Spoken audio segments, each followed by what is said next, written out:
Hi everyone, this is Krishna here. Thank you so much for joining today's session.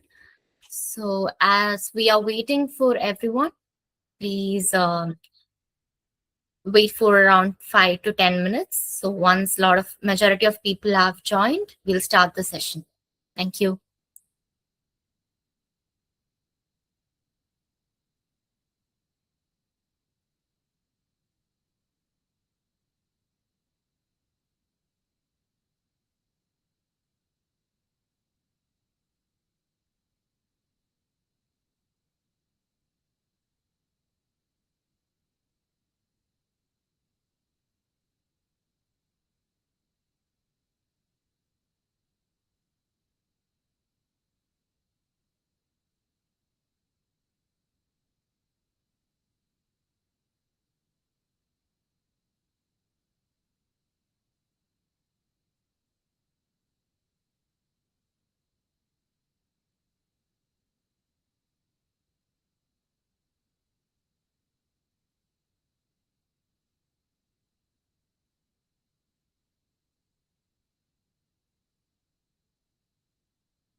Hi, everyone.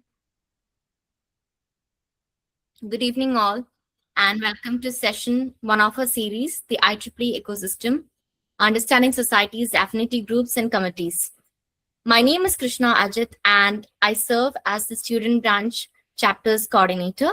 It's my pleasure to host today's session. Before we begin, I'd like to briefly highlight the difference between the three pillars of today's discussion. That is, IEEE societies are technical communities focused on specific engineering and technology domains, providing opportunities for learning, research, networking, and professional growth. IEEE affinity groups bring together members who share common interests, experiences, career stages, creating inclusive communities, and they foster collaboration and support. IEEE committees focus on strategic initiatives and programs that help advance IEEE's mission and create impact across regions and member communities. Together, these groups form a very powerful ecosystem that enables technical excellence, leadership development, innovation, and meaningful member engagement. To begin our session, my pleasure to introduce our speakers for today's session, which is Dr. Umar Adam Ibrahim, Dr. Mohammad Aboud, Dr. Wafa bin Hamida, and Dr. Conrad Attard. So, our first session will be by Dr. Umar, who is an AI researcher, academician, and startup advisor. He currently serves as the startup lead of the IEEE Entrepreneurship Committee and as secretary of IEEE Smart Village Education Committee. Through his work, he actively supports innovation, entrepreneurship, and development of technology-driven solutions to create real-world impact. Today, he'll share insights into the IEEE Entrepreneurship Committee and the opportunities it offers for students, innovators, and aspiring entrepreneurs. Please join me in welcoming Dr. Umar Adam. Over to you. Thank you so much for that very kind introduction. Please confirm if you can hear me. Yes, we can hear you. Okay, great. So let me share my screen.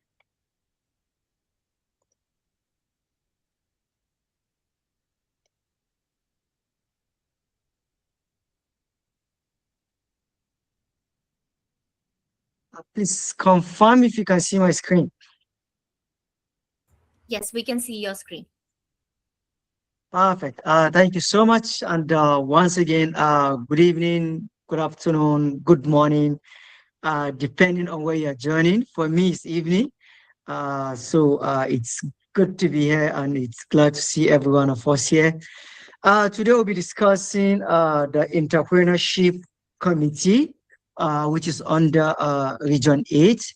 We're going to see what we do, how we do these very particular activities, and why we even do this very particular activity. So the first part is knowledge and skill, all right? The reality is that we have government organization, we have private organization, but then the fact is that all public organization in any country cannot employ each and every graduate we have. And that also applies to private sector. In this very particular regard, we feel there are people with fantastic idea. The gap or the issue on ground is the knowledge and the skill. And the whole committee started as just a group and was converted into a committee later on, based on what we've achieved so far. The next aspect is mentorship. We had a course that was the first flagship event, which was Entrepreneurship 101, that student and graduate all across Region 8 went through a 15-week mentorship on how to start and manage a startup. That is one thing we also pay attention to. Other thing we do is the network building. And how do we achieve network building? We organize events. And this has to do with starting with the startup academy, startup ambassador during the Global Entrepreneurship Week. Then we have pitch competition. It's part of the requirement for you to finish or for you to complete the task. You just have to organize a pitch competition. Another thing we do for people that scale through the state competition, they participate at the semi-final level, which is something we'll be discussing. But then the networking happens at the higher level. So meaning it's either we pay your transport for your flight ticket to attend JITES or any of the YP conference, depending on the country. Another thing we do is the competition, and that is the pitch competition as an entrepreneurship committee. And we start that with call for ambassador from each and every country within Region 8. Once we're done with the call for ambassador, now we have a meeting with the ambassador, and part of their responsibility is to organize an event. Whatever the nature of the event, there should be a pitch competition. So it can be a workshop, it can be a seminar, it can be a training, but then having a pitch competition is a requirement. And the winner of this very particular competition moved to the next level, which is the semi-final, where we have a virtual live semi-final, and the last three now participate in a real final, which either happen either at YP or at JITES, which usually is in Dubai. We look through that together. So for entrepreneurship coordination, we built local entrepreneurship ecosystem across section and with dedicated coordinators. And I think, yes, Krishna. Hi, I just wanted to let you know that the screen is not in slideshow mode. Okay. Mm, Yeah. So if you wanted to make it in Thank you. slideshow mode. Yeah.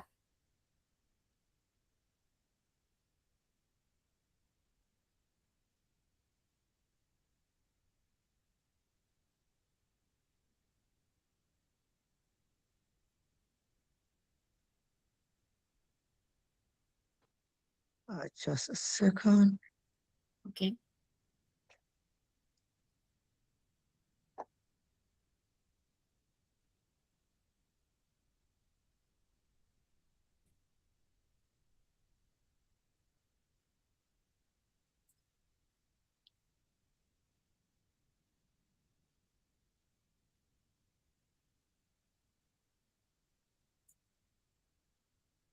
Please, can you confirm? Yeah, yeah. Now it's fine. Yeah. Thank you. Okay, great. So we have coordinators from each and every country within Region 8, and it will interest you to know that we're having a meeting on the 20th, which is tomorrow, with all the coordinators. The goal is, apart from having the ambassadors from this country, we have coordinators that work with the section directly. And as much as possible, we want to expand our activity. Another thing we do is the Entrepreneurship Week, which usually happen around November, which is the Global Entrepreneurship Week. So this is where the startup ambassadors or the entrepreneurship ambassadors comes handy. Why? Because we're expected to create an event that support entrepreneurship. It can be any event, but then the pitching part is mandatory. Then we have the Region 8 pitch competition, starting with the state level. Now, after the application, the state level the first three from each and every country, they get to submit their names. That means after having the pitch competition in your country, for example, Nigeria, you pick the first best three idea and you submit these three to the national level. Now we put together this very particular list and pass it to external judges.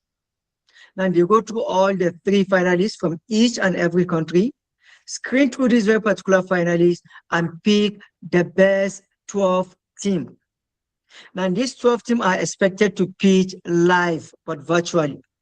Now we also get external judges from 4 different sectors, from university, venture capital, that's an investor, from the industry, and also a startup founder or somebody that manages a startup ecosystem. Now the goal is to have external people validate whatever idea this very particular student or young professionals are pitching. During this very particular competition, they pick the best 3 startup or idea. And this very particular best 3 startup or idea now qualify to pitch live either in Dubai, which is JITES, or SYP.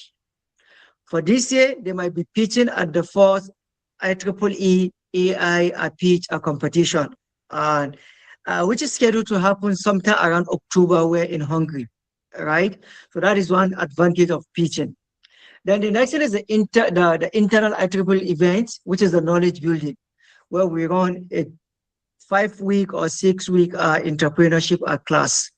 And at the end of the class, for those that complete the section, get to get certificate at the end of the entire program.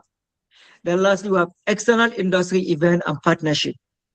So what we do in this very particular regard, you might not be part of the first 11 or the last 3, but if you want, we submit your pitch deck to investors. So we do the connection between startup funders and investors, which has to do with that very particular partnership. And we have a huge partnership across Region 8. And then the other aspect is Bridging Entrepreneurship Global Entrepreneurship Committee. We have the Entrepreneurship Global. Now, what we do is to bridge between what we do at Region 8 and the Global Committee. And with the Global Committee, this year they started a program also, a local entrepreneurship ambassadors, and you stand a chance of winning $500 to start, to create, or to launch an event in your community. So these are activities in this very particular regard. So what does it mean to be an entrepreneurship coordinator? There are countries with coordinator and there are countries without coordinator.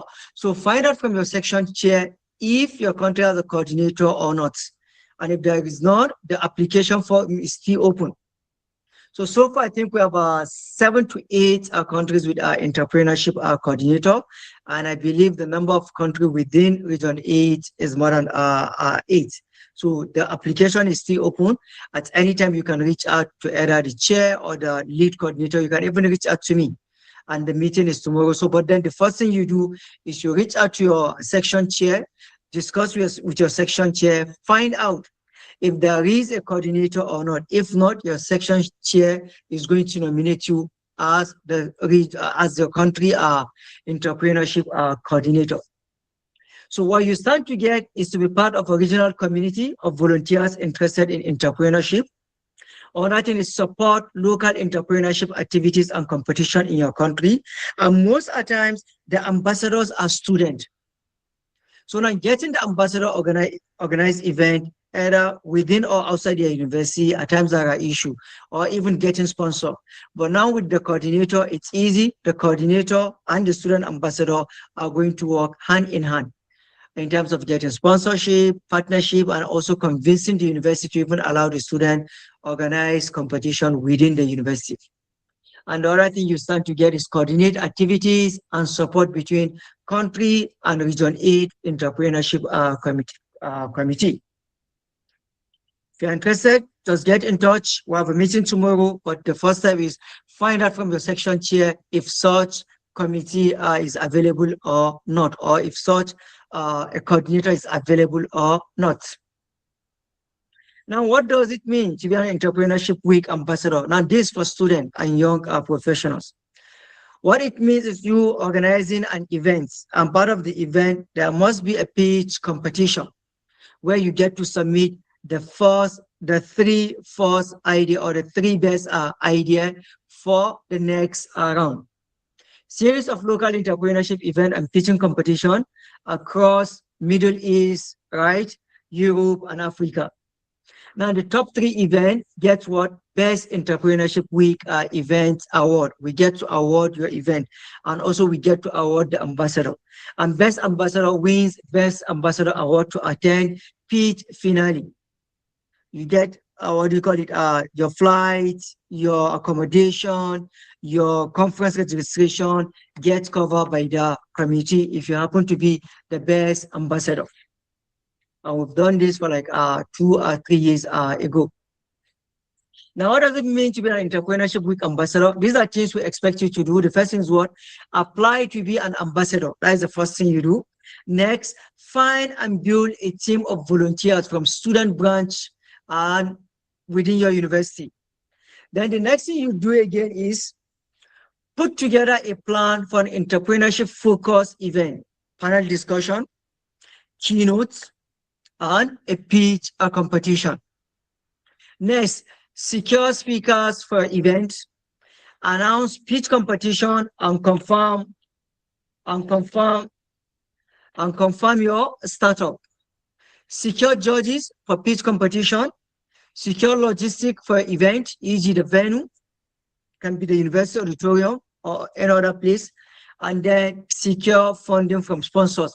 Now, this is where the coordinator comes into play.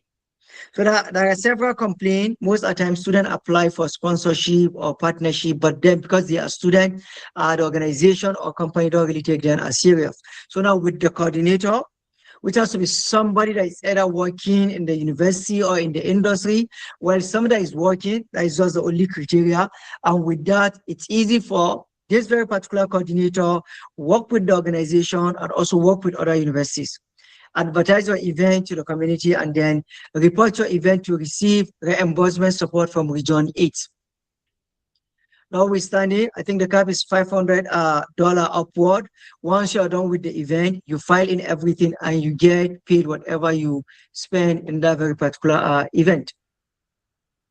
And one thing you get is it's either once you happen to be the best ambassador, we create a flyer for you, we promote your picture, and then you get award as the best ambassador for that very particular year. These are best ambassador for 2024. And lastly, what do you get as an ambassador? You get to fly to attend the grand finale, wherever the grand finale is happening. 2023, it was in Dubai, that is Giants Global. 2024, it was also, 2024, it was in France, that is SYP. For 2026, we have two options. It's either in Poland, that is the SYP, or in Hungary. So we're looking at this very particular option. So you get to attend this very particular event, all sponsored pay, and the three winners from the semi-final get to attend this very particular event, also sponsored by the committee. While these are social media handle, you can reach us through email entrepreneurship at IEEE.org or Instagram, LinkedIn, and also we have a YouTube channel. These are the team running the entrepreneurship committee. We have Mohammed Zidan, the current chair. Rawan Al Jamal was the past chair. Vinko was also the past chair, and other people from different parts of the world. People from Bosnia, Tanzania, Kenya, Egypt, Tunisia. You can see this is a diverse team, and there's somebody from Egypt. So these are the people running the entrepreneurship committee. With this, I'm going to close. Largely what we do at the end of the day, apart from the competition, you can reach out for advisory, you can reach out for investors connection. Our doors are always open to startup and people in the entrepreneurship space. We also run training and bootcamp for people. So with this, I'm going to close my section, and it's time for question if there's any.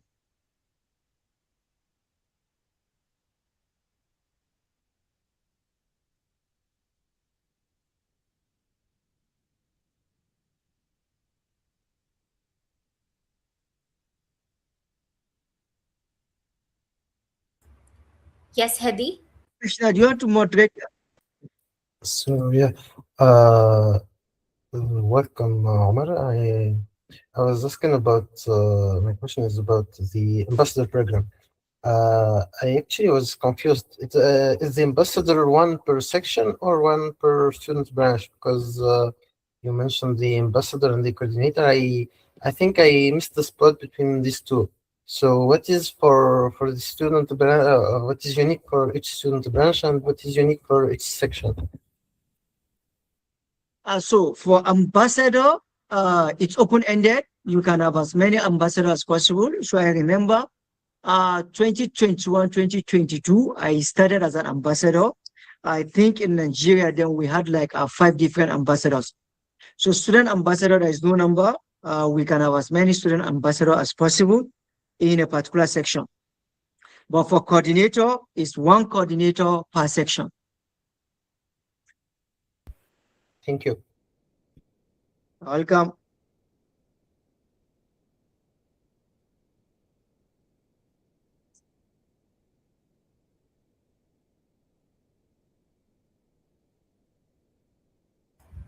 Anybody else has any questions or queries? You can either unmute yourself and speak or write in the comment section.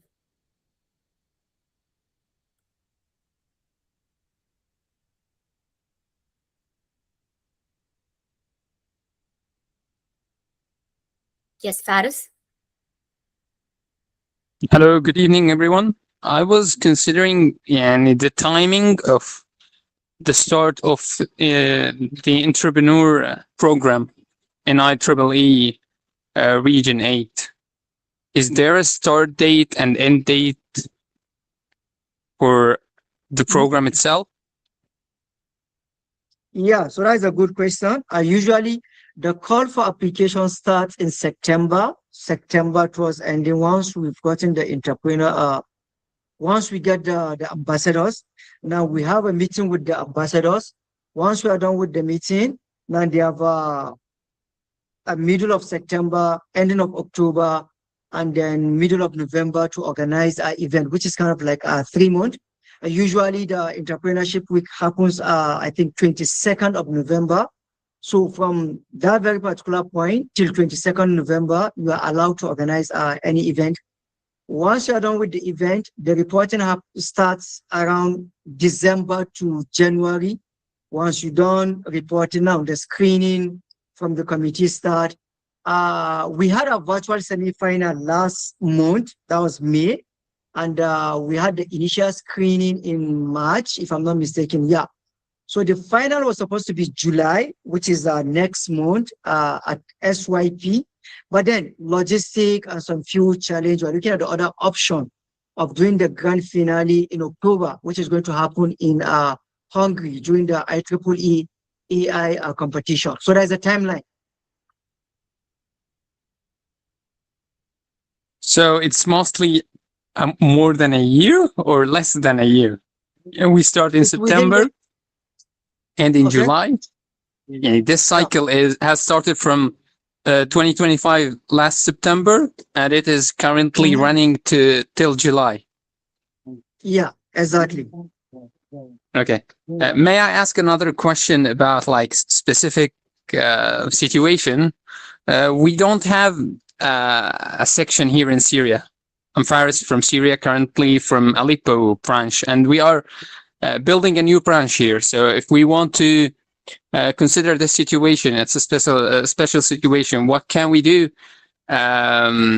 for our situation here?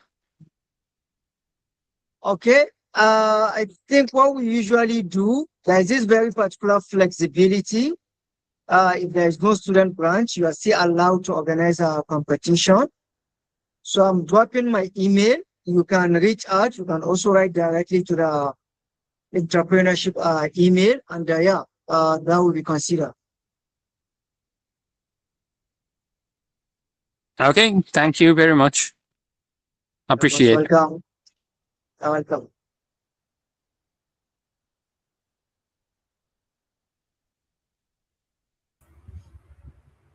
Are there furthermore any questions?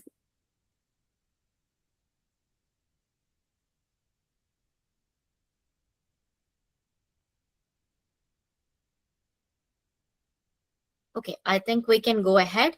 So thank you so much, Dr. Umaratham, for the wonderful presentation. Okay, thank you so much for having me. I've dropped my email on our website. You can reach out anytime. Do enjoy the rest of your day. Thank you. Thank you. So we would be welcoming our second speaker. Our next speaker represents one of IEEE's most impactful affinity groups, which is Women in Engineering. It's my pleasure to introduce Wafa bin Hamida. Wafa is a senior software engineer based in London with more than 10 years of experience across the automotive and e-commerce industries. She has worked with organizations such as BMW and Okado Technology. And alongside her professional career, she is highly active IEEE volunteer and leader, serving within IEEE Region 8 and MGA with a strong focus on student engagement, mentorship, leadership development, and supporting the transition from student member to young professionals. She served as IEEE Region 8 Women in Engineering Chair during 2023 to 2024, and she is currently serving again in 2026. During her tenure, she led significant membership growth and established a lot of affinity groups while increasing student participation across the region. Today, she'll share her insights into IEEE Women in Engineering, the opportunities it creates for leadership, networking, mentorship, and professional growth. Please join me in welcoming Wafa. Over to you. Oops. Hello, everyone. For me, actually, it's almost evening, but it's still like a daytime, as the sunset is around 10 p.m. over here. So let me share my screen.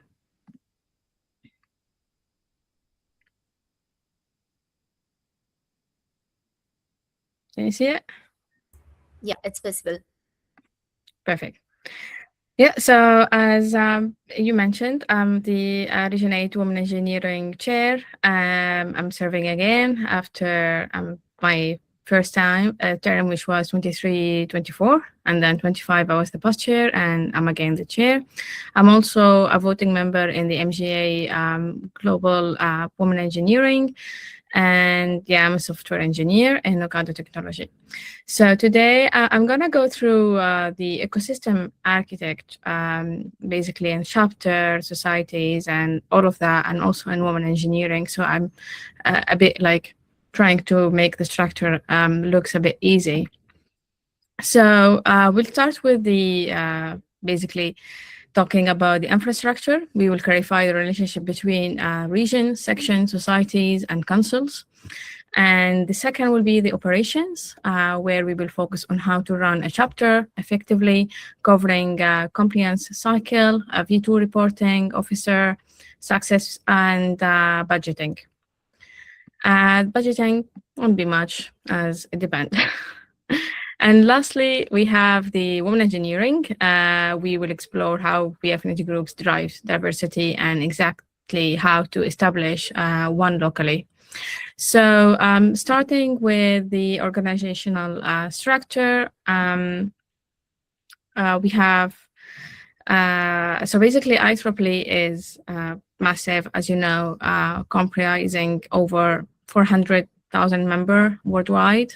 And to prevent local volunteers from feeling isolated, IEEE utilizes a dual matrix, and that's geographic, structure, and technical networks.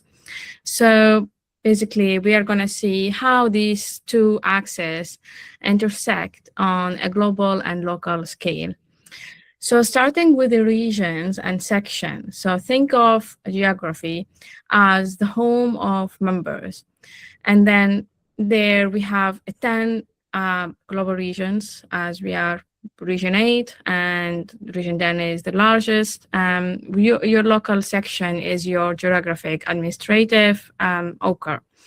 And for the technical societies, we have basically these are the scientific neighborhoods with 39 specialized society, like the Computer Society, the Power and Energy Society. So we have quite a lot, like 39. They drive the intellectual academic publication and global conference. And in the other hand, we have the local chapter. And here is where the magic happens. A chapter is the intersection of both. So it is a local technical branch of a specific society operating inside the local geographic section. So the common point of basically confusing is the difference between a technical society and a technical council. And most of the time, many students, they get confused between this. So basically to clarify this one, I have here this table. So we will go through the society and council and serve the different structural proposed. So we have the membership, where a technical society has individual like dues paying of IEEE members. Technical council is consorting formed by multiple member society, collaborate on interdisciplinary fields like nanotechnology or biometrics, but also individual can become a member also as well. Like you don't need to be just in multiple. At the same time, we have the chapters, where society chapters are characterized directly within local sections council, generally managed joint chapters or work through member societies. So why this matter when budgeting or seeking for distinguished lecture, knowing if you are dealing with a society or a council, dedicate your funding mechanism.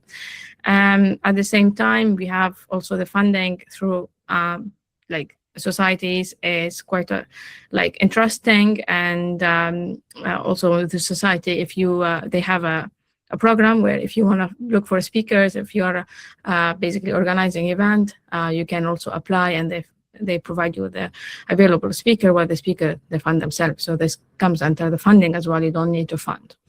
So with this distinction clear, let's basically zoom on what technical society bring our local member. And over here, global technical societies are the lifeblood of IEEE academic and industrial reputation. So they manage prestigious international forums and establish industry-defining standard. Importantly for us, they sponsor distinguished lectures, world-class experts who can travel to speak at your local chapter events with the travel cost is subsidized by the society. So this is the key of it. And I always see that many, they struggle with the speakers because they think that when they ask for a speaker, they may need to fund that speaker, and they are worried, but at the same time they have an event and they are looking for that. So this is the best to solve your problem into how to find a speaker that they can fund actually themselves, and makes your event more better in terms of different speakers and more experience. So they also support student transitions, helping graduates cross the bridge into industry roles. So this global support must be channeled locally, the express purpose of the local IEEE chapter. So a local chapter takes grand global concepts and customize them to local industry and academic needs. So they provide the workshops, networking, and technical community that keeps members renewing their subscription. And also forming a chapter, it starts with a petition. You need to dedicate core of active society member within your section and approval from both your section, executive committee, and the parent society. So also here we are going to basically understand the structure to pivot our second pillar on how to manage these chapters successfully and complementarily. So the second part will be the operation management, where an active chapter require a delight leadership, good management project, protected your funding, engage volunteers, and basically prevent a burnout, because many, they find out that it's a lot of things to do, but if you basically structure it very well and you know how to delegate, it can be as easy as basically we can make it. So let's explore the essential best practices that separate high-performing chapter from inactive ones. So over here, we have the compliance cycle, where to remain active in the eyes of IEEE, a chapter must run and document at least 2 events annually. So reporting in the V-tool is non-negotiable. You need to basically report each and everything, even webinars, online, panel discussion online, anything you have done, you need to report it in the V-tools. That's how we look into the active ones. And succession planning, so volunteers burnout is real. So ensure you have clear limits, maximum 6 consecutive years in a single office, and always mentor your next chair. So mentoring your next chair is very recommended because they will find it easy. It's not a competition between a chair or the other. It's always like you have a term, it's gonna finish. And then to continue, it's like we have a very long goals, and we have KPIs, and you have to plan slowly. And then when you finish your term, you need to plan for the next year to continue that. And that's why we always request to mentor the next year, and slowly that next year continue basically your path, you continue your mission, and that's how it's going to be successful. Otherwise, for each year, it will be, if you go back, it's going to be like starting from zero. And also, we have the communication, where we don't just rely on personal emails. Use official IEEE channels like e-notice to reach member without violating privacy and policy. So e-notice, we always recommend it, because you can reach out to the member that you are basically in charge. For example, I'm Region 8 WE, so I am able to send to all the WE members. So please be WE member to get all the information that you want to hear. And it's a free for students, it's free for life member. So adding this membership, it makes you allowed to get the e-notice and be able to see all the news that is coming up. And administrative compliance isn't just about paperwork. It directly controls your chapter's bank account. So basically, we are going to look now into the key operation threshold. So if you remember only one number from the operation segment, let's let it be 2. So failure to report at least 2 technical, educational, or professional meetings a year via the tools will result in your chapter being classified as inactive. So minimum is 2, but we always prefer more than that. So inactive status means loss of funding, loss of vote in section assemblies, and potential dissolution of the chapter. So with our structure and management rules established, let's move to our third one, which is the vital empowering space and women engineering. And over here, basically, IEEE Women Engineering is one of the largest professional organizations and dedicated to promote women engineering and scientists. Let's see what's the core of the IEEE mandate. So it's not just an advocacy group, it is a global leadership incubator. The mandate center of facilitating, mentoring, supporting women at critical career junction, and advocating for systematic equality in academia and industrial setting. So IEEE is exclusive. Men are highly encouraged to join, so collaborate and advocate all areas. We also try to make this more visible, and we have men in our committee. We have 3 members, and they're very active. So we always highly recommend men to join us, because we are also looking for diversity, and we have a lot of opportunities, not just for women. And with men, supporting is about supporting your wife, your mom, your daughter. So it's all about that. So we channels this mission into high effective and structured programs. So we have few programs where we try always to encourage. We have a lot more than this, but this is the highly encouraged one, which is the first one, which is the STAR program, where explicitly designed to prevent middle and high school girls from dropping out of the STEM pipeline. So it connects them with active university and industry mentors. So if you know, like in the school, the age between 11 and 18 before the university is pre-university, we try to encourage them to do some STEM competitions. We go to the school, we do some activities for them, or if there is an event within that country, we encourage them to basically either do a competition in their school, and then they just share videos or any outcome, or if they can join us in the event, so they are able to either see the event or talk to the senior people, talk to people like students in university, get some ideas, so they get encouraged into that.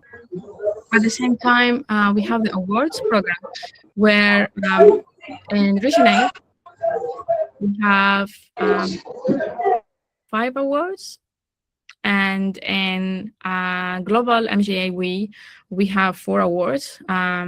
So the Global MGA awards are done and result are out, but the Region 8 awards are still not open yet. So keep an eye on the dates when it starts and apply for it. It's for everyone. You don't need to be a woman to apply. So men is encouraged also to apply. They're about students and section awards, and I really highly encourage you to apply. It's about recognition onto your work. And also we have the networking panel, creating forum, where mid-career engineer can interact with executive leader and facilitating career progressing. So we always encourage about mentorship. We have the mentorship program and ambassador program, and all of this, and coffee talks, which is like informal if you want to have a coffee talks also. All of this is always encouraged. So for the STAR program, I'm going to come back for it. You get 500 if you apply for the competition, and you get the best STAR program which been done, and this competition between all the regions, because all the 10 regions are allowed to apply for it. But Region 8 is based on this, so now we are trying to make the other regions and mentor them and how to do the STAR program. And then we are going to see here the basically about forming a Affinity group. Basically, it's straightforward. The requirement, you just need a petition signed by 6 active IEEE members within your section, students or professional grade, it's okay, and approval from the local section chair. So the value loop, once established, it elevates your section's profile, provides access to dedicated WE grant, and constructs a pipeline of diverse leaders who often steps up to run a local section and chapters. I just want to mention here also that we have in Libya and Sudan quite few WE members, but we don't have a WE affinity group. So they have opportunity to form their WE affinity group, and that will be very good for their section. So please, if anyone here from Sudan or Libya, go for it. It's a big win because you already have quite few WE members. And so basically that brings us to the end of the structured agenda, and I want to thank you all for your time, and I open the floor for the question if anyone have it.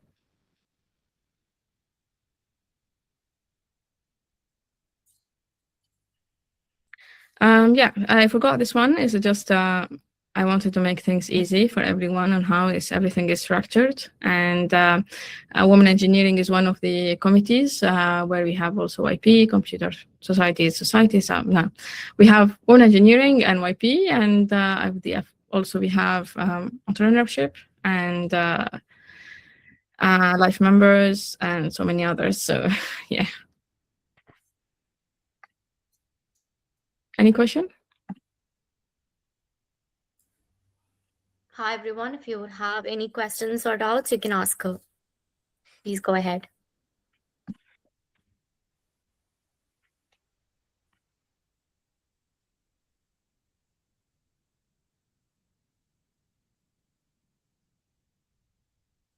Yes, Faris. Good evening again. I was wondering to ask about the difference between the chapter and the branch. About what I understood, the section have multi-chapters, which is fixed into all the section, but the chapter itself can combine more than branches. Not one branch. It is for all the section branches, if we are talking about the chapter itself. So basically under a section, so we have, for example, your section is Egypt. So for example, you have Egypt section, and then you have the affinity groups. So you have women and YP affinity groups. At the same time, you Okay. have student branches. So the student branches will have also WE and YP student branch. But also you will have chapter, and the chapter will have the societies. Okay. So the chapter is related to the branch itself, not to No. the section. It's related to the section, not to the branch, to the student branch. Okay. So it can combine more than branch, all the section branches together. Yes. So basically, Okay. yeah, that's. Okay. Thank you very much. You're welcome.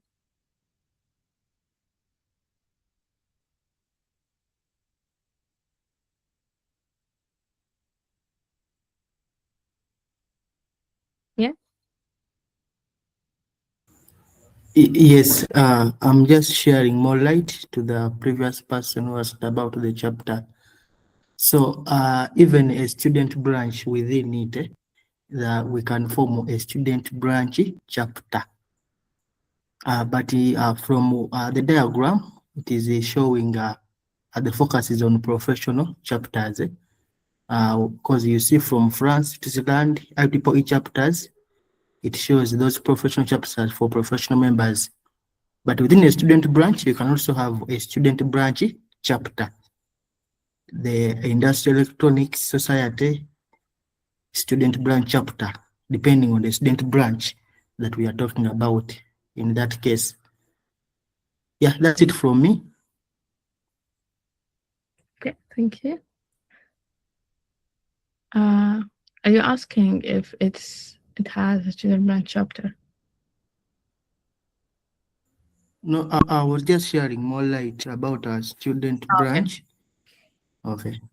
It wasn't a question. Okay. All right. Yeah, because you mean like under the student branch and then put the student branch chapter, right? Yes.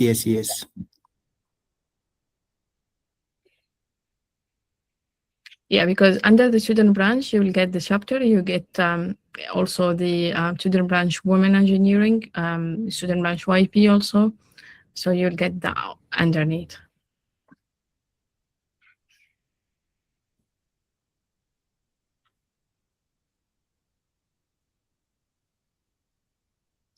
Yes, Hadi? My question is, if a student branch is in a section that doesn't have a chapter for specific things. Let's say that the student branch wants to open a computer society student branch chapter, but in their section they do not have a computer society chapter, section chapter. So they need to open the section chapter before opening it, or what do they need to do exactly? So for this one, I don't know if you face something like this, but they may ask yes to for the section chair to find. They don't ask them not to open, but they will let them open, but they will make sure that there is one for under the section. So they will try to form another one, basically under the section Computer Society, for example, and that will lead into that. So, like basically, the student branch, if they start it, they will make a computer society under their section. So in some cases, maybe we could find some student branch chapters that are created before the chapters themselves. Yeah, it can be. Process. Yeah. Okay, thank you. We even had some times that we student branch or YP student branch, they want to create, but there is no we affinity group or YP affinity group. So in that case, we still create that student branch, but also we start working on making the affinity group.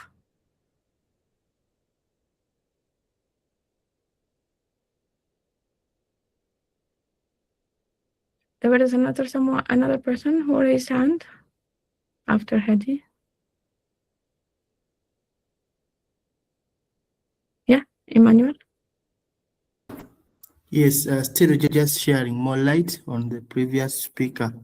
Now, for student branch chapter, it depends on the society.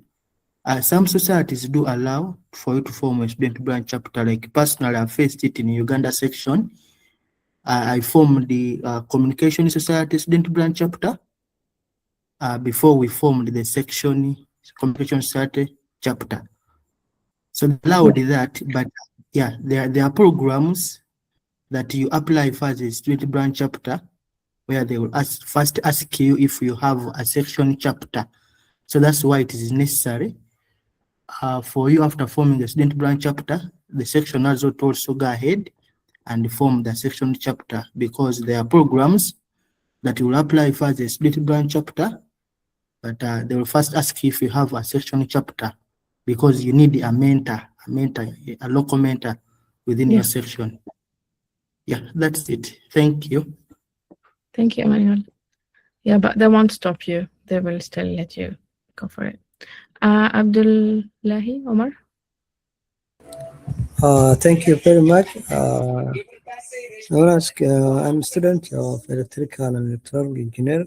So, as an electrical and electronic engineer student, which IEEE society would recommend job first and why? So you're electric engineer?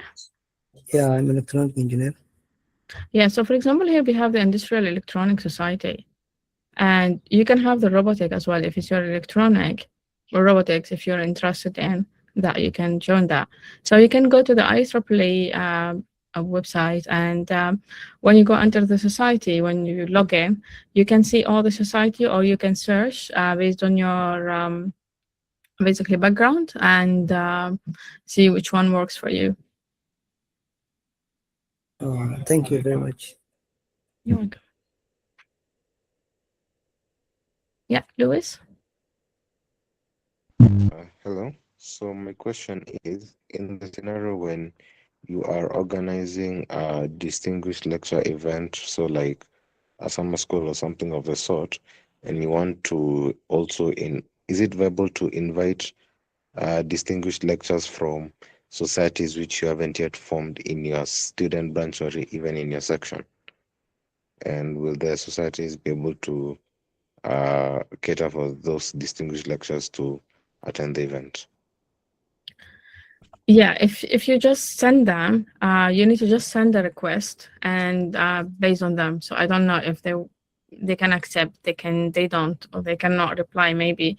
So based on in your section, how much they are active or responsive. So I cannot guarantee that, but just reach out. Especially, they have a form basically, some society that you can fill if you want. A speaker, and you can write what exactly you are willing, or the topic, and based on that they can okay, I think time is finished. I will let to the other speakers. I'm sorry.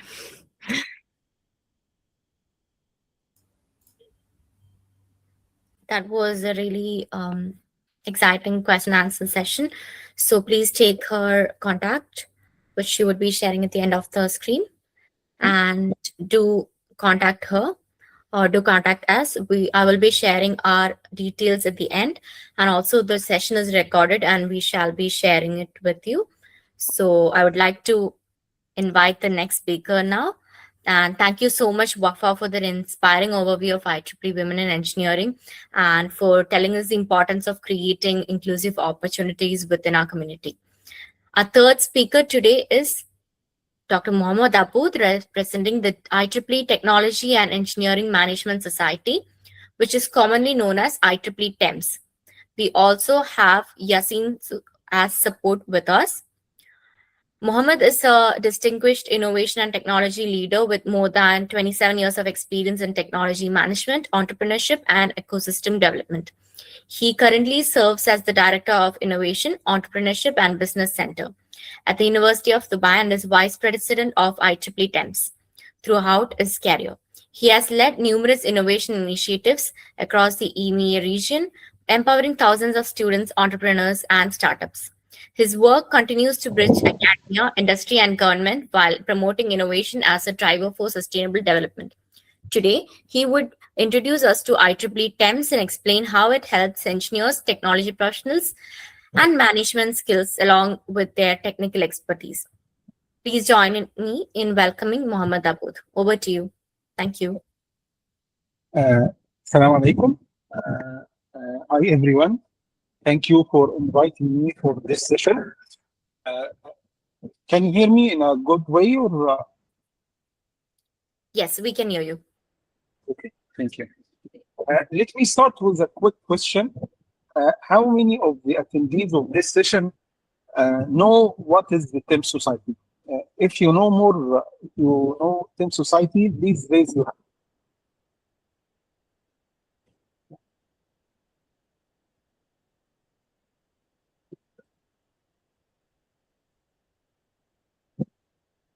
I don't see many. Yes, please, Hadi. You can unmute yourself and speak. No. I don't need anyone to speak. I want to know how many know about the TEM Society. So, if any one of the attendees know what is TEM Society, please raise his hand. Okay. How many are members in the TEM Society? How many members? Okay. So let's start. It seems it will be an opportunity to introduce more about the TEM Society. Okay.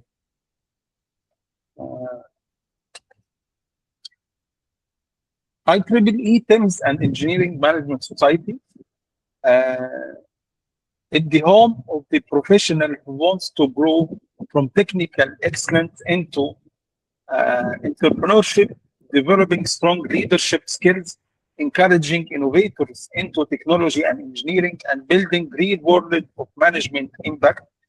And the IEEE TEM Society started in 1951 as Engineering Management Society, EMS, but in 2007 it becomes a management council, and this has caused the society to lose all the members built all over this period of time. But in 2015 it comes back to be a society as a technology and engineering management society, and since this time we start to build again our membership base, and it becomes very attractive for many IEEE members to become part of this society.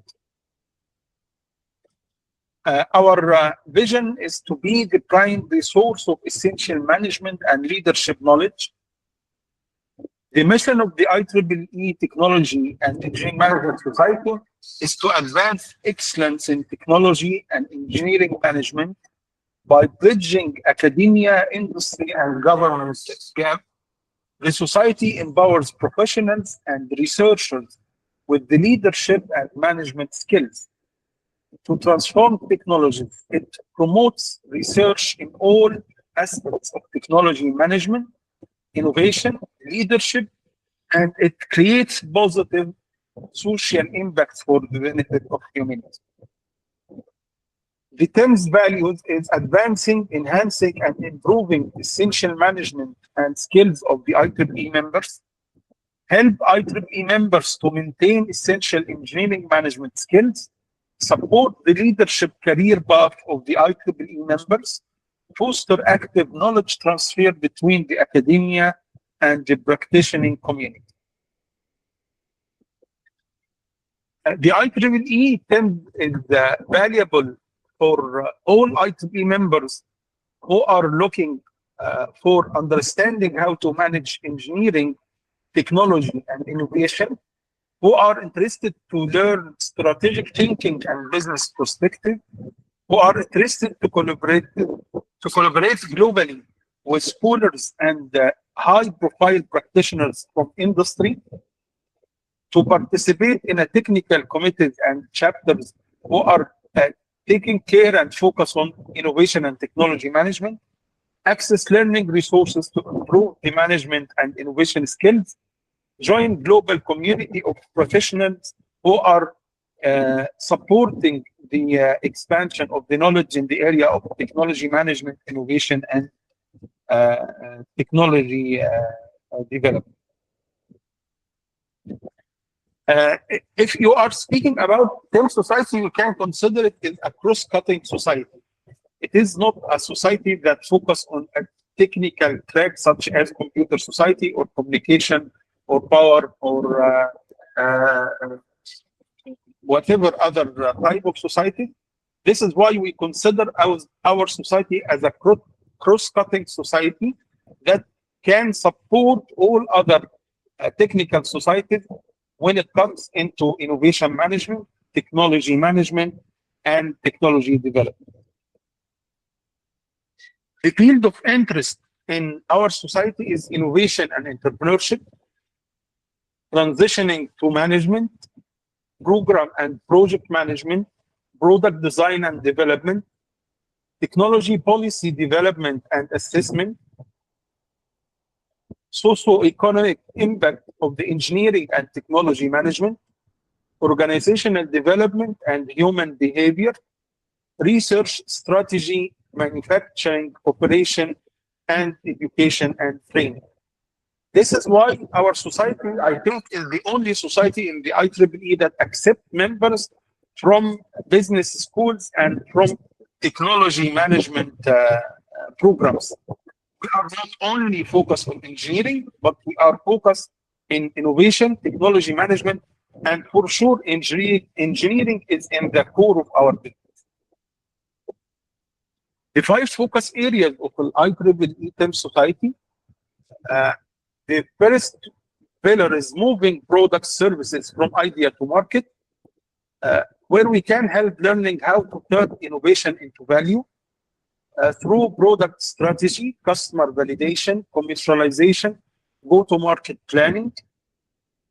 The second pillar is identifying and implementing successful projects and systems by building knowledge and experience in the area of program and project management, system implementation, risk management, team execution.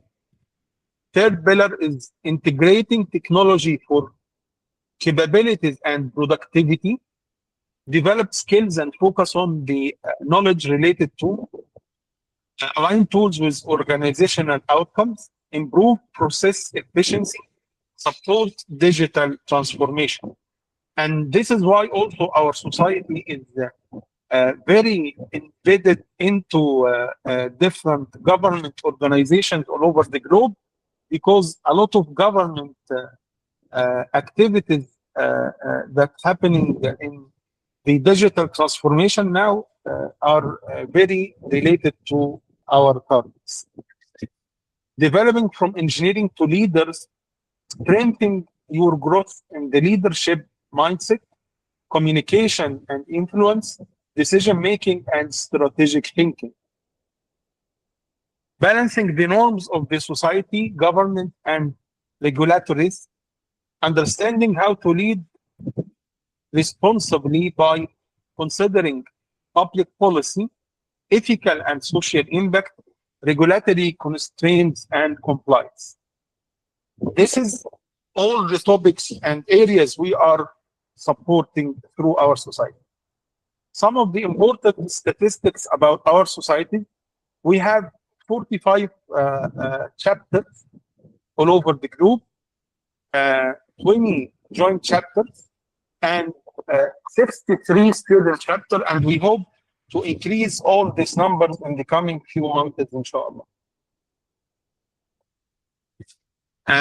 You will see from this graph, and this is also a very unique value proposition for our society.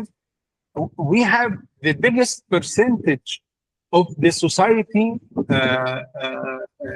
senior members. You will see more than 30% of our members are seniors and like seniors. And this will give you a great opportunity to be part of this strong society that have a very well-known expertise in different areas. Also, when you look for the distribution of our societies when it comes from academia or industry, Our society is the highest society in the IEEE that have members coming from industry. The biggest percentage from our society is coming from industry. And if you see that we are speaking about high number of senior members and coming from industry, you will see a lot of our members coming from big companies all over the globe, whatever technology company, innovation companies, industrial companies. You will see a lot of our senior members in Google, Microsoft, Apple, General Electric, General Motors. We have many coming from all these big industry partners. The total number of our society is 3,700 and it's increasing. We hope by end of this year we can reach more than 6,000, inshallah, with your help and support for sure. We have a challenge that the student members in our society is somehow low, and maybe because of the focus of our society. But I think students who are keen and interested about innovation and developing their technology management skills, this is the home society for these skills. If you check also this distribution for membership, you will see the first year we have somehow good number of students, but unfortunately, after second and third year, you will see a very few number of students who continue in the society. But you can see the yellow color represent our big segment of the senior members who are joining our society and continue to be members in our society. Opportunities, we have many opportunities for all IEEE student members and members who are keen to develop their managerial and innovation skills. We have many conferences running all over the globe. We have our flagship conference, which is TEMSCON Global. It is last year it organized in San Diego, and this year it will be in Montreal in Canada. And we have a version for Latin America, TEMSCON Latin, and it is organized in Latin America. And TEMSCON Aztec, it is organized in Asia Pacific. And we are planning to have TEMSCON Maya, and it will be focusing on Region 8 that focus on Africa and Middle East and Europe. Also, we have many other conferences. I will explore in next slide. There is many other initiatives also we are managing in different way with a lot of partners. We are running the IoT and the I Challenge in partnership with many partners from the region. Also, we are running a Deep Tech Challenge, a global Deep Tech Challenge, and the finals of each year is hosted in GITEX. And we are planning also to be engaged in other big conferences such as LEAP and Web Summit. We have a lot of webinars, TIMS TV, TIMS Radio, and many other resources. This is some of our conferences. I told you before, TIMSCON, IEEE, ICTIS, IEEE with an ITU that focus on the AI for good, IEEE DC IoT focus on IoT and AI, and also smart mobility and many others. We have some of the best publications that recognized globally in the area of the engineering management and innovation. We have engineering management review, and leaders newsletter. Professor Schwa is our editor-in-chief for IEEE Transaction of Engineering Management. This is one of the top publications in the engineering management. We have also Professor Alexander Kremen, Vice President in University of Stuttgart for Innovation. He is the editor-in-chief for Engineering Management Review. Also, we have the leader newsletter that focus also in technology management, engineering technology, and innovation. We have many virtual activities. You can explore them through our YouTube channel. and through our social media. When it comes to students, we have a lot of focus and a lot of support. And thank you for my colleague Yassine. He is in this call. You can outreach him after the presentation for any support and any help to start your student chapter. We have two grants. One for Spark grant, and this is 100 US dollar that be presented for any new student chapter. And another grant is Impact grant. It is $250. And this is, we receive application and evaluate this application. And based on it, you can receive this grant. It is a competitive base.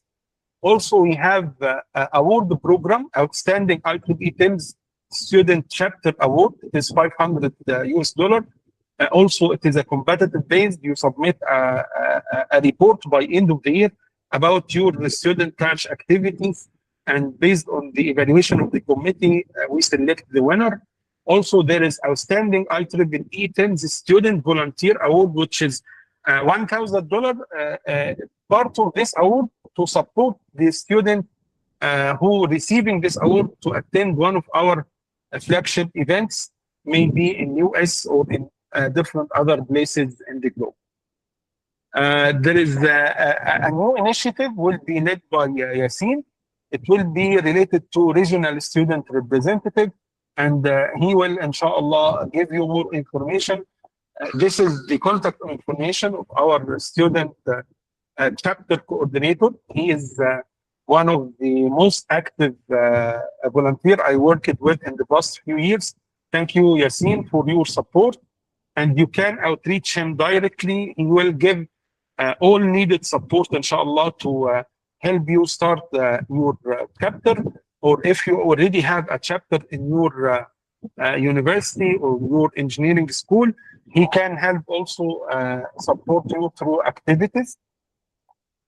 I hope if you are not a TIMS member, try to join. The membership fees for student members is only $5. For full members, it is $18, and I know that from different countries in Region 8, you can receive also 50% discount on this membership. I hope to see a lot of you joining our society and developing your networks. You will find a lot of very strong, well-known industry people, academic people in the area of innovation, technology management, and engineering in our society. Thank you for inviting us for this session, and looking forward to work with you. If there is any question.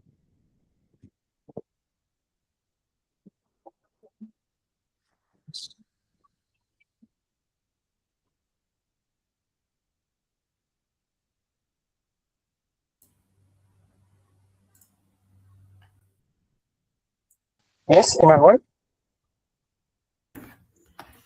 Yes, my question is about forming the TIMS student branch chapters. When they normally have challenges in universities when it comes to getting the chapter advisor, because normally the requirement is that person should be part of that university. But in most cases, we have professionals that are part of the society but are not part of the university. So will the chapter advisor part be open to any section professional member to be the chapter advisor for the university they are not part of?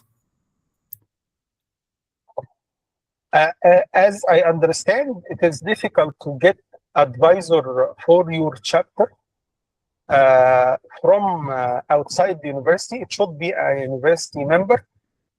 But if you outreach us, we can help with from our database.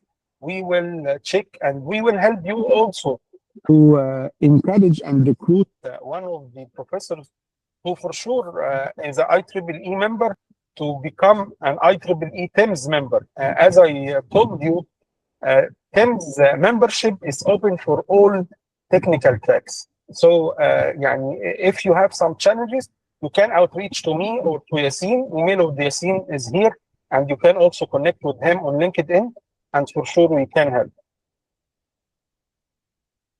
Okay, thank you.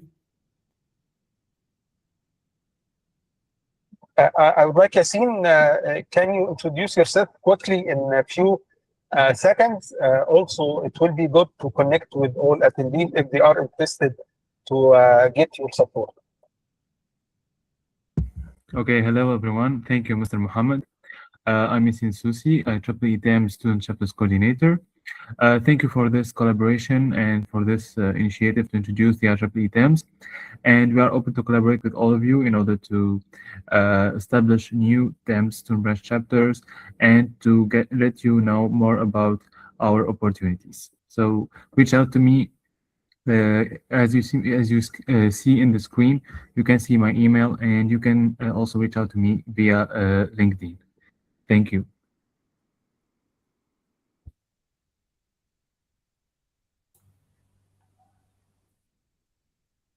Thank you all, and thank you for this invitation.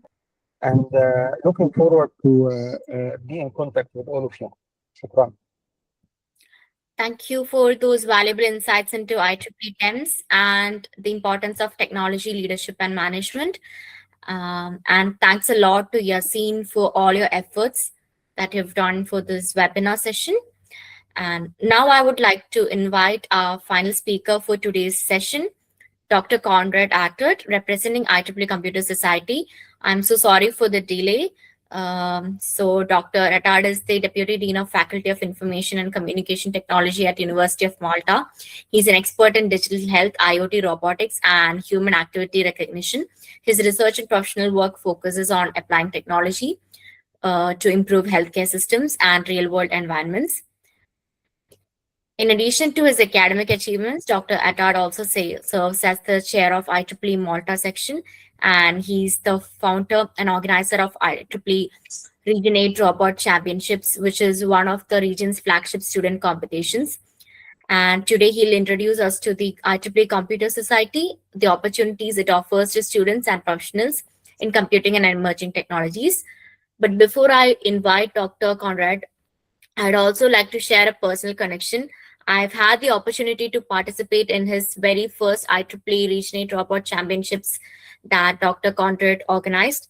And I would say that it was an incredible experience that brought us together, students from all across the region, challenged us to apply our technical skills in practical environment and created lasting connections within the IEEE community.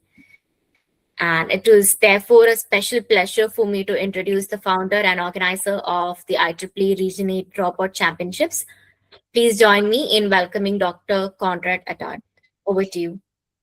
Hello, thank you very much. I'm sure you can hear me.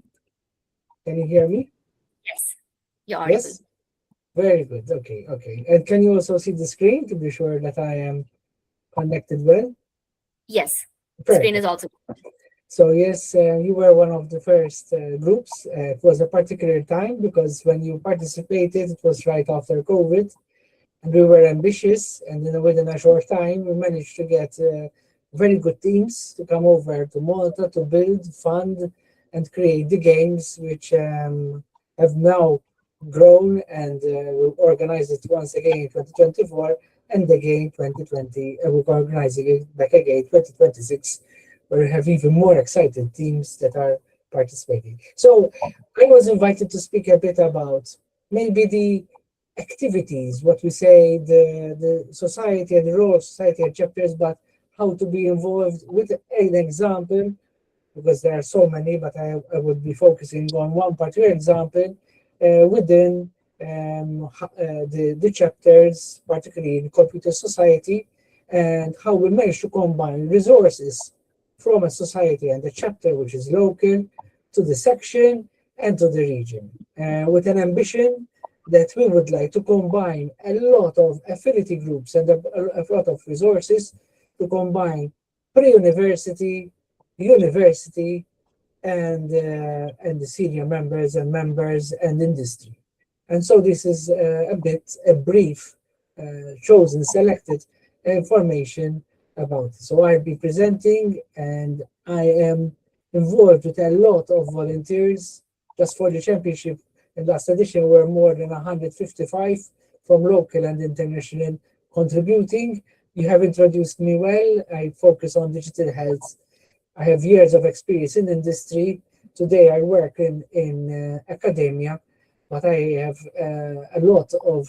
I like to share a lot within the context of industry with digital health and my experience within startups and creating opportunities for students and people to work together within IEEE. I'm very passionate about IEEE. I've been years involved, and I always, every year, try to create and invent something which can leave an impact within our society. So I will focus particularly on, as a society, on the computer society, which I've had established and volunteered here in Malta and worked internationally with them. And I must say I'm very passionate about it because it's a beautiful community of professionals that come together and give so much about technical talks, seminars, workshops, training sessions, student competitions. We're also organizing hackathons now in collaboration with Computer Society, Frontiers, and local industries. And finally, it's a networking and industry collaboration experience. So if you want to improve your CVs, this type of society, this is not the only one, but obviously I'm particularly involved with the Computer Society. This is a place where you can increase your knowledge and learn and share and participate in what we are leading in the topics that we are so passionate about. I'm not going to mention all the topics, but if you go and check them out, you'll surely find something interesting or something that you are working with. So these are very important when we say organized, because when we are thinking of events and when we are thinking of competitions, hackathons, they can start from an intimate group of 20 to 30 people where you have something in common, where through the resources from the society you bring over a distinguished guest or a webinar or even a locally using industry and start speaking about that topic. And topics and discussions within this type of professional environments inspire, but then you get into a situation where you want to become active. You want to contribute. Contribution cannot not only Contribution can not only be limited to your workplace, but it can also be there to influence and inspire others. Like STEM activities, like working with standard groups, where we define and work within, for example, digital health, how we can make it more accessible, not only to the locals, but international community. And most importantly, it gives you and helps you form in such a way that you not only work within the environment, you speak about it, you get challenged, and you listen to others. Something very important about that in a global level is that where before we are challenged with our supervisors, lecturers, our immediate bosses or managers, suddenly you jump into the global level. You become an international person. Even as a student, especially as students, there are so many opportunities through conferences and different spaces. Region is very active. How we as a chapter and through societies, you can position yourself and get.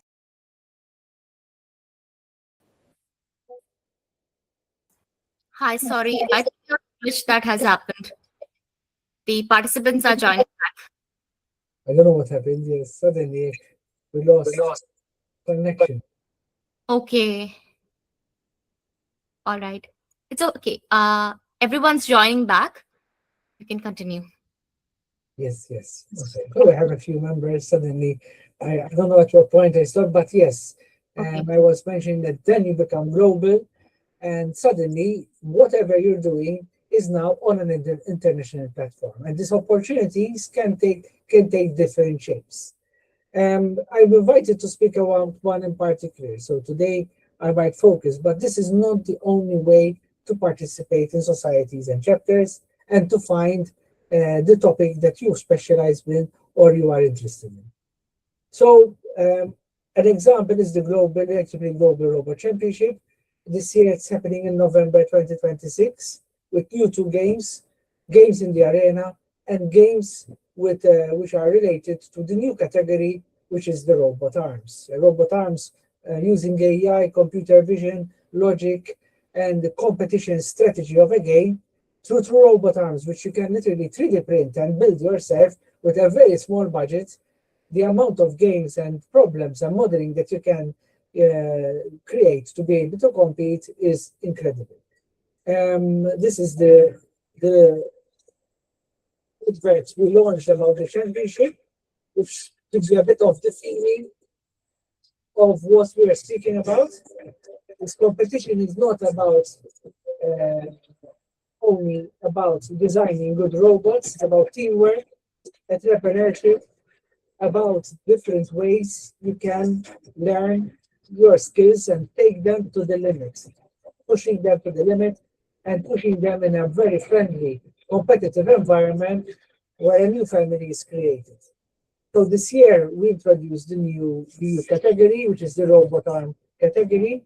It is quite complex, but gives the opportunity for members and societies and students at universities to be creative and find new ways how to solve problems. It is combined with research, so we have a large research program which is not only locally, but it's international with top universities. And whatever is being created for the Robot Arm AI Challenge, the resources will be then shared and the knowledge shared so that we can improve the way we are doing things through AI and robotics. So it's not only about a competition, but it's even giving back to society. This year we also emphasized, our work within our societies are about also STEM, finding creative ways. This is just one of the many, many events that are organized, and there are a lot of events which happen internationally. We work and collaborate with loads of industries. These are a few, from private sector to the public sector, through the region, through the societies, and most importantly, by creating competitions which can give you better positions for employment, but gives you a practical way, because when you compete in such an environment, when you need to consider funding, business plans, entrepreneurship skills, communication skills, strategy, ability within engineering and ICT, the ability to manage yourself and within a team. So there is the team aspect, the STEM, to communicate STEM activities. These are just a few of what a society in collaboration with sections, regions, and university can do with over 150 volunteers can work and professionals work together to make it possible. These are the two games within the arena, which are basically games which are complex, more and more, 4 of them, which show different aspects in design ability and in the ability to be strategically fast and work together to manage to go through these 4 games, and the Robot Arm AI Challenge, which is very interesting, where we're going to have arms designed competing against each other, building towers, dropping towers against each other, identifying colors and complex rules within 3 different games, which will also be used to be able to improve algorithms which are adopted for research, which extend a hackathon within a physical AI competition. No remote controls are available in that aspect. So yes, we are working to make competitions and to improve the CVs of participants that will have the label stamped and the certificates and the different awards, which will give you an edge when you would like to be employed. These are just a few recognitions that we are giving. We're giving recognitions on so many aspects: technique, design, challenger, maneuverability, how the robot is branded and looks, AI, the top runner-up and the overall winner, STEM, entrepreneurship. All these are just highlights of what you can get within this competition. Even being a volunteer and participating, helping in the designs, creating videos. We have a pit and workshops where we basically are doing so many activities on the day. It's all over. So we are very lucky that this type of event is made by us, by IEEE, by volunteers to make it possible. This is just a short snapshot. I won't be playing it all, but you can find more videos about what the championship is about, and you can get a snippet. And this is only one category, because this year we're adding more categories, taking AI to the next level, and the competition, which is real time, where people are directly competing, yes, within the arena, within the space where the competition is happening, but outside the arena, we are one team and we are one family.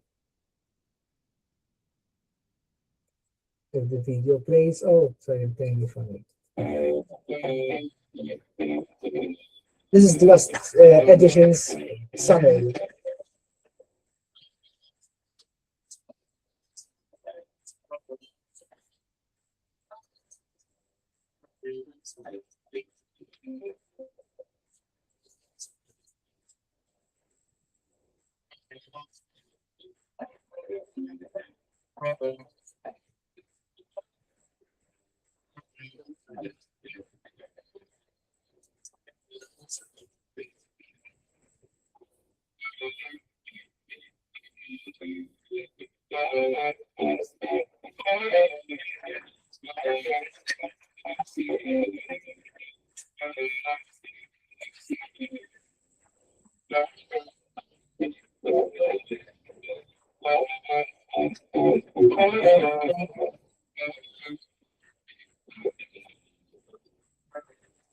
Robots, go.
And that's just a bit about it. At least you would get a feeling.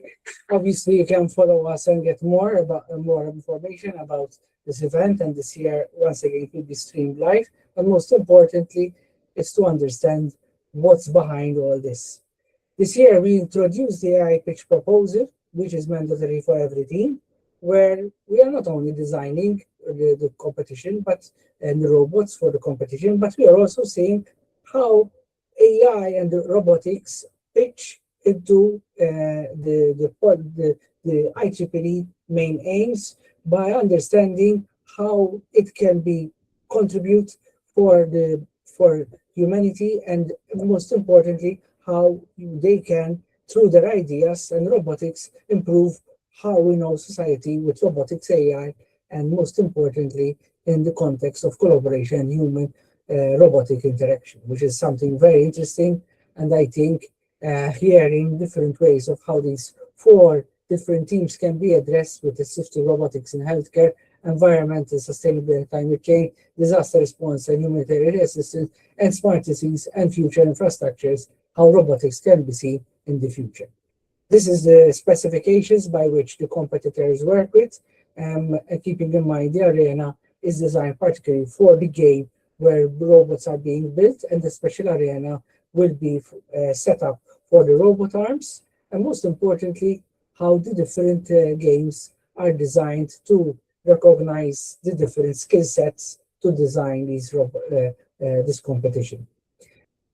Obviously, the robot arm challenge is new, and this we're giving more information about this type of competition. Again, showing how societies, chapters can collaborate, varies not only the computer society, but robotics and automation, among others, computer vision and the applied engineering can help to improve better the games and the design of robotics. We're always seeing how AI is evolving, but instead of only thinking and imagining, here is a space where we can be creative and apply our skills within a competition that can be recognized with the label of IEEE, and most importantly, with professional judges and a very strong team which are updating rules and regulations to make this game doable, but most important, challenging.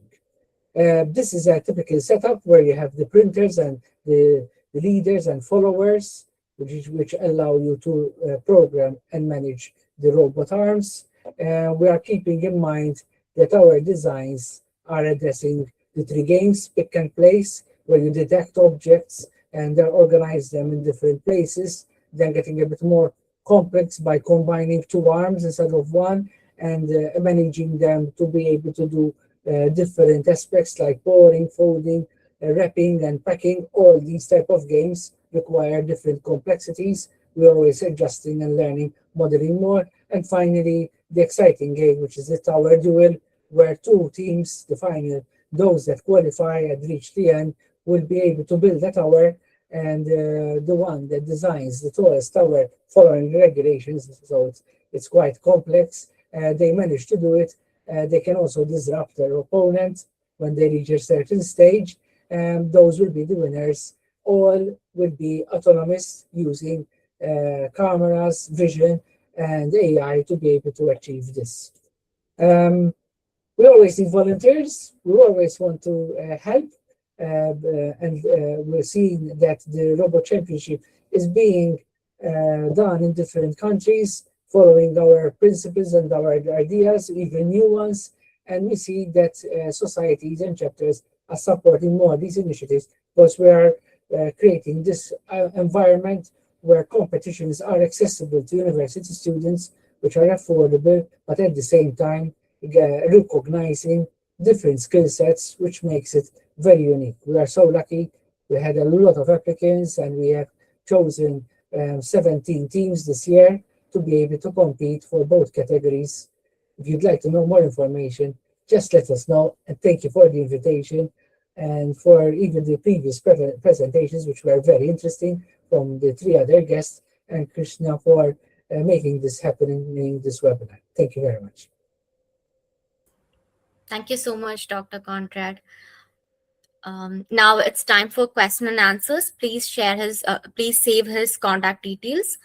If you have any questions or queries, please unmute and ask. Thank you very much for the support. The energy we get from you volunteers to make these events happen, because these are very challenging. We need to work very hard for funding, building, constructing things.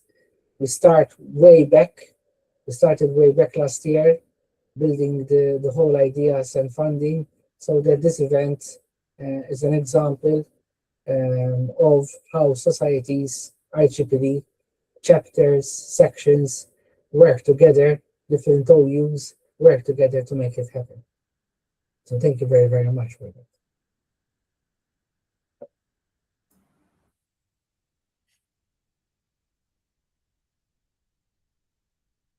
Any questions?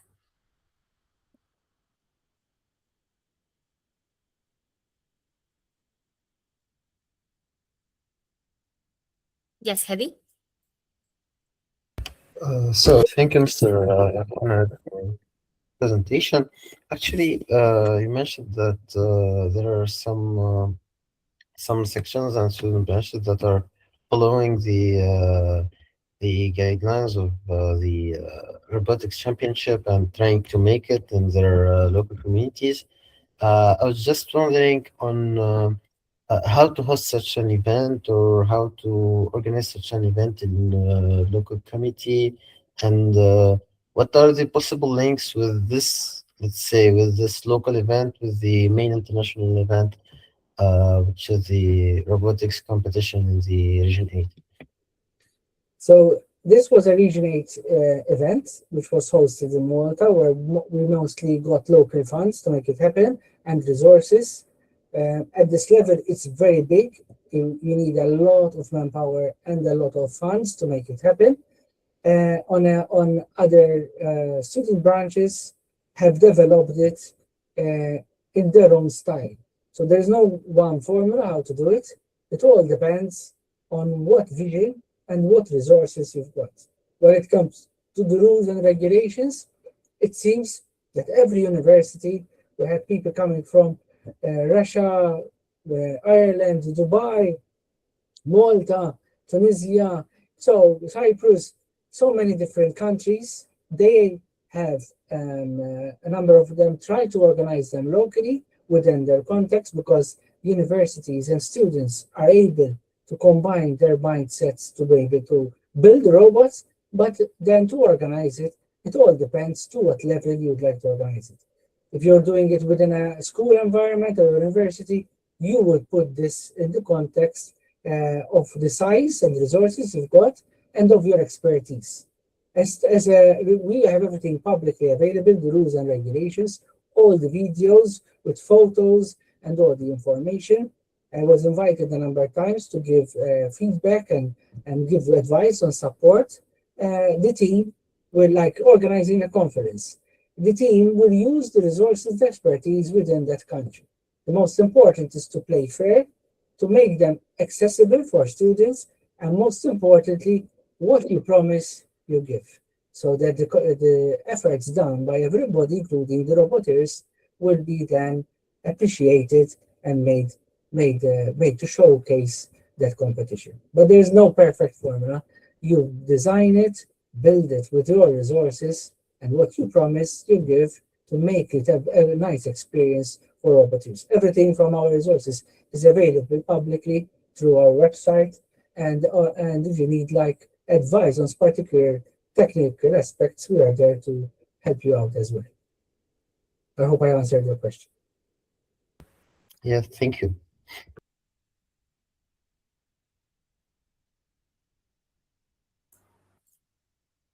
Any other questions?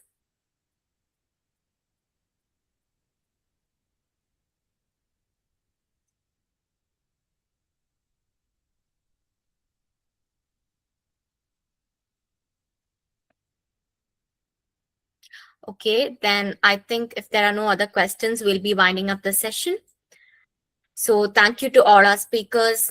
Thank you, Dr. Conrad, Umar Adam, Wafa Benemda, Dr. Mahmoud Aboud, all for joining us and sharing valuable information. Thank you for everyone who has coordinated the session, and thanks to all the participants. For any queries or support regarding the session or in general about student branches and chapters, please send us an email to sb.leadership.support@ieeer8.org. I have also shared the information on chat, so please take a screenshot before you all leave the call today. So thanks a lot, everyone. Thank you very much, Krishna. Yeah, thank you. Bye.